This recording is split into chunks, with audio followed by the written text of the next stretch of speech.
Hey everybody, welcome to Pepe's channel here. Appreciate you guys being here. Today, I'm with a very good friend of mine. His name is Bobby. And I'm at his place here in Loxahatchee Groves, and we're drinking, what is this? Jabuticaba wine? This is Jabuticaba wine. Jabuticaba wine. Yes, we're going to show you some of the fruit trees on his property. But let me try this. Wow. We got something special here, that's for sure. So we're going to go out now, and we're going to show you some of the mango trees. And there's just so much to show you that we're going to probably have to come back, Bobby, and do this again at some other time. But let me tell you something, before we get started, of all the places in the world where you could have gone to grow all these exotic trees that you have on your property, why did you come here? So that's a great question, obviously. You have to answer the why first. Like, why are you doing what you're doing? Okay, so why are you doing what you're doing? So basically, I was not into fruit trees or anything. Okay. So I was working in, came to America like 20 years ago almost. Okay. Working as an IT consultant, and then I. So what you really do is you're a big tech guy, IT guy. Not a big guy, just doing random stuff, making a little bit money. Okay, so you're into technology, and that's Yes, what you're doing, correct. IT. All right, so you decided fruit trees, why? I'm an ERP consultant. ERP. So I tried to grow some tropical fruit trees, and then I realized, okay, the only place that's remotely tropical is South Florida. Okay. Where you can at least grow a few coconuts and mangoes. Okay. So I'm from India, so that's covers like 90% of the fruits that we eat as coconuts, bananas, mangoes, and jackfruits. Okay. And I could grow all that. Now we realize, okay, we have a whole bunch of other tropical, ultra-tropical fruit trees like Durians, Mangosteens, but also Anonas and Jabuticabas and all those you can grow here. So I thought, okay, we'll just move to Florida. I can keep my job, I can work remotely, or I can, I can still be with my friends. So I don't have to move to another country and start new. Sounds like for the few trees that doesn't grow here, like let's say for example a Cacao or a Breadfruit or a Durian, Mangosteen, all that, I'll just spend a little more money and build a greenhouse. I got you. If I chose to move to say Hawaii or Thailand or Costa Rica or Puerto Rico, all that, yes, I would be able to grow Durians and Mangosteens easily. And you would need a greenhouse. I would need a greenhouse. Which is a big expense. Big expense, but my source of income would go down. Not enough friends. Not the convenience, which I'm not a 100% hippie or a 100% farmer. I get it. I'm a part-time collector, like a collection hobbyist guy. I'm not a farmer. I get it. But you're doing a heck of a job. When we go out there, we're going to show them the mangoes that you have in the back. And I got to be honest, they're some of the nicest mango trees he's got growing back there. So he's doing a beautiful job. And that's where we're going to go now. We're going to go check out the mangoes. Yep. All right, so here we are. This is just one of the many trees that Bobby has. And I'm pretty sure this looks like a Namdok Mai. Is this a Namdok Mai? It's a Namdok Mai, yeah. All right, Thai now, mango. Namdok Mai is one of my favorite mangoes. And I got to tell you something. The reason I like it, and I think you might agree, I like it not only for the flavor and the fact that there's very little of any fiber in it, but it has a real nice flat seed. Is that right? Yeah, it's a monoembryonic seed. Okay. It's very flat.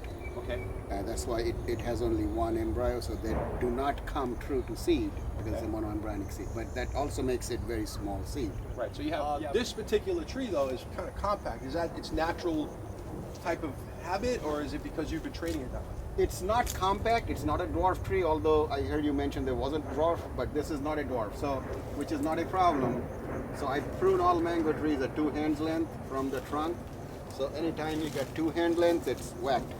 Okay. And it makes a complex branch. The more complex branching, the more apex you're going to have, more flowering tips. Right.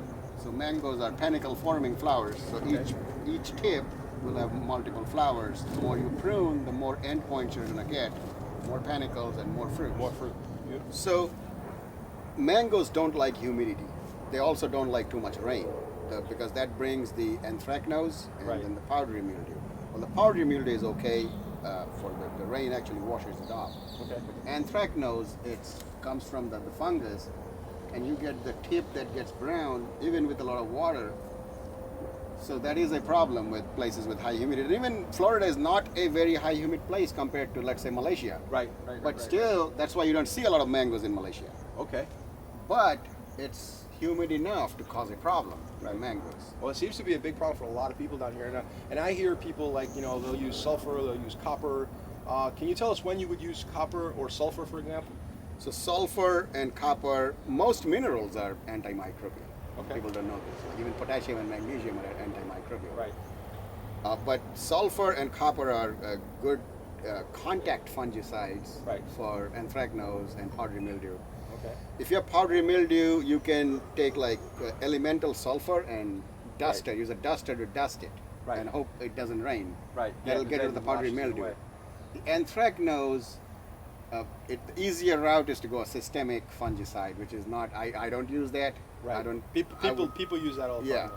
But you're using a copper. I use a copper sulfate. Copper sulfate. Okay. It's just like a powder you can buy on Amazon. It's cheap. Like 5-pound bag is gonna last you forever. So how do you mix that? Water. So I would mix it with water, Right. And I'll also add a little boric acid, which is for boron, which is also an essential mineral, just Okay. like copper is an essential mineral. Okay. So I'm treating it as an essential nutrient feeder, Right. not necessarily as a fungicide.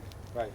But yeah, so That's good stuff. Well, I tell you what. Let's go look at some of the other trees because you've got how many trees total when we walk So- down this field here? so mangoes, I got around 120, 130 different What am I looking varieties at, of Bobby? mangoes. This is a Filipino mango, Okay.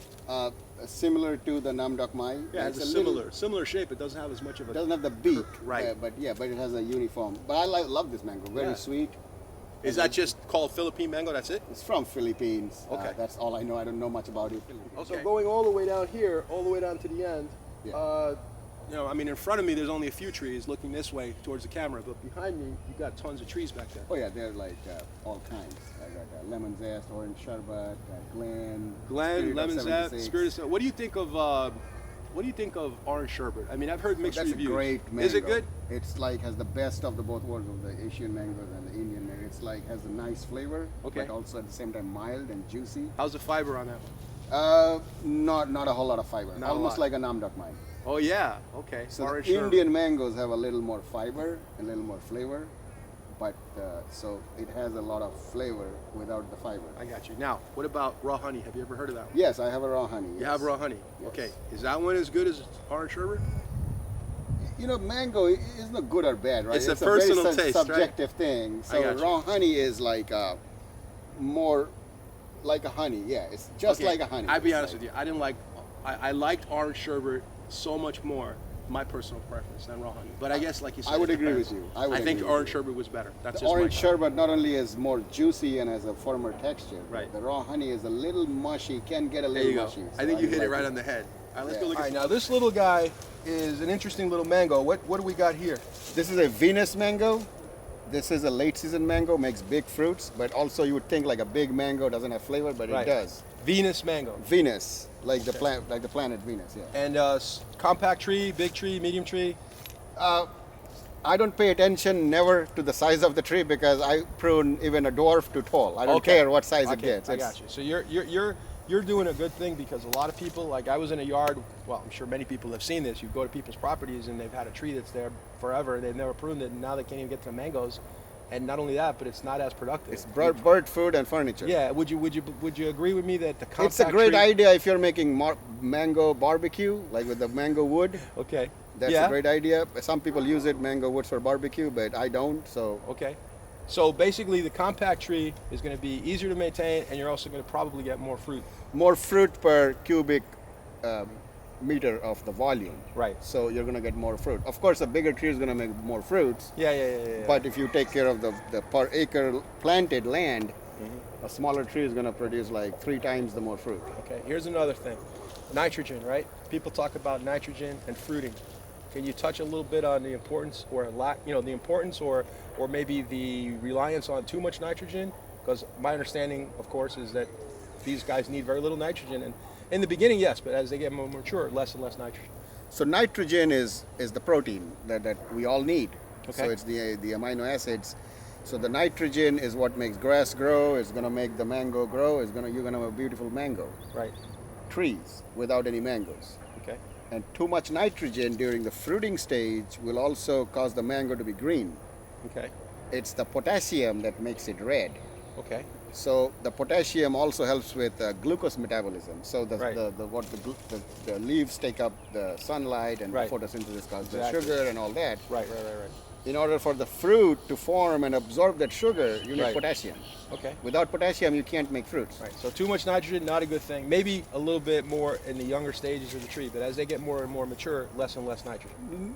Zero nitrogen. Zero nitrogen. So I use no nitrogen, but after when it was the first 3 years, you have to. Right. Potassium. So you know what I want to ask you? What about foliar sprays? You worry about foliar sprays? Oh, absolutely. So all the micronutrients, zinc, Right. boron, magnesium, manganese, and all that. So yeah, foliar spray. Well, magnesium and potassium I use K-Mag, Okay. but the other, for example, copper and boron Right. and manganese Right. and iron. Okay. Iron is a must for mangoes. Okay. So all those, some of them I forgot maybe to do because there's so many trees, but I typically be on top of it. Right. So those I would foliar spray, like a chelated iron. There you go. That's why I want to bring up foliar because I always like the foliar spray. I like to use kelp too. I use kelp. Kelp, liquid kelp is great. Kelp is one of the Absolutely. things I use. All right, we're gonna go look at some more trees. All right, so Bobby, I have here. It looks like a Glen. Is that a Glen? Yeah, that's a Glen Mango. Yep. Oh yeah, that's a nice old school mango. You know, I wanted to ask not so much about the Glen, but I wanted to kind of touch on the subject of the pollination because a lot of people talk about, you know, well, you know, I got bees, but I have no fruit, or what's the real best pollinator for mangoes? Bees are great for coconuts, oranges, other fruit trees, but not for mangoes. Not for mangoes. No. Okay. Bees are, the flowers are too small for that. Okay. And the flower has a unique smell Okay. of perfume and at the same time like a dead rotting carcass, like a Okay. combination of those. Right. So it's good, Right. So which attracts flies. flies. Yeah, I was gonna House say. flies are the best. Right. House flies, the love beetles, some of the small flying insects. Yeah, I see you still have some flowers on this one, but yet you have a whole bunch of fruit. Sometimes in Florida, you know, sometimes the cold ends in the end of like February, and then it gets warm. The tree starts flowering. Think the cold is over, Right. and you're gonna have a few fruit sets from that because of the flower. Right. But then another second wave of cold hits, Right. and now the second wave induces more flowering. So you get you're a gonna have second- flowers and fruit at the same time. Ah, that's It's a pretty good. Pickering mango, excellent taste. Dwarf mango. Right. I find it tastes a little bit like pineapple. It does have a Right. pineapple taste. A You're little correct. bit. A You're little right. pineapple You're right. taste. And I remember eating this with some friends, and we had such a good time. It's so sweet. It's so good. It's Very really sweet. Good. Really good, man. Heavy, good producer too. You know, the main reason to keep it dwarf is obviously to have more fruits Right. and for land, but the hurricane factor. You have Yeah. a big tree now. Right. You're like, you're risking getting fallen over. Yeah, yeah, yeah. So- Speaking of big trees, there is one big tree on your property. Yeah, it came with And the we're property. Gonna, we're gonna zoom in. In a minute, I'm gonna show you how big this tree is. It's just gonna be a All right, so now speaking of small trees and big trees, you got a real big one that came with the property back there, you said? Yeah, it came when I bought the house. It was there. Wow, that's a monster. That's a huge. What do you think the width on that thing is? It's got to be more than 40 feet, right? Yeah. I would think. 35 feet. 35 feet? Yeah, that's a beautiful tree, though. Have you ever had any fruit that you've tasted off of that one? Yeah, it was very sweet, Yeah, but a lot of fiber. a lot of fiber. Yes. Sounds like a Tommy Atkins? It could be a Tommy Could be. Atkins seedling. Seedling It's of not a Tommy. grafted tree. Okay, so that was an old school tree. Very good. So the lesson here is, I think, you don't want a tree to get that big. So, it's good to have other trees underneath. Like, say, for example, I grow like a black pepper, vanilla Okay. vines that like Yeah, a lot provide of shade. Provide shade. So that's the Hang reason to- hang some orchids from it and stuff like Yeah, that. like for shade. Yeah, but then when it's time to prune it, you got a big bill to get somebody out here to do that kind of work. Yeah, I mean, it's a waste of time. Keep it pruned. It's easy to pick the fruits. Right. It's hurricane resistant. And Yeah. you don't even have to have hurricane in your area. You could Right, be right. living in Arizona. Right. Why would you want a big tree? And then even the wind, all over the world, the wind can Yep. knock off trees. You don't Okay. need a hurricane. Let's hope people take our advice and keep them compact. I said, this is a beautiful little tree that we're looking at, and I'm pretty sure this is an apple tree, and you're growing apples in Florida. Yes. The only thing I've ever heard about growing apples in Florida was that there's two varieties, and one is called Anna, and the other one is Dorset. So yes, these are Anna and this is Dorset. Which is this one? This Anna? is Dorset. This is Dorset. That's Anna. Both of them has fruits. Okay, and they both got fruit on them, and they're looking. How big are these? Are they usually just a little bit bigger, or No, they get big. They get big this big. really like Yeah. a regular big old apple? Not that big, but somewhere in the middle of. Okay, all right. Now let me ask And you. they taste good. They're sweet. Really? All right. So so these are good, like to eat, not just to make apple pie, right? Oh You no, actually- no, this is good tasting apple. Oh It's- man, wait a minute. Are we in Florida? This is Florida. You're growing an apple tree. Wow, this and it's beautiful. Look at the blooms on there. That's I put it in the gorgeous. front of my house. That's why, because I Yeah, love to look at this an is apple really, tree. really, really nice. So if you want to grow apples, even in Florida, and what zone are you in? 10A, 10A. You think we can do it in Miami? of course. We can do this in Miami too. So anybody in Miami, go out and find yourself an Anna and a Dorset and grow yourself some apples, will you?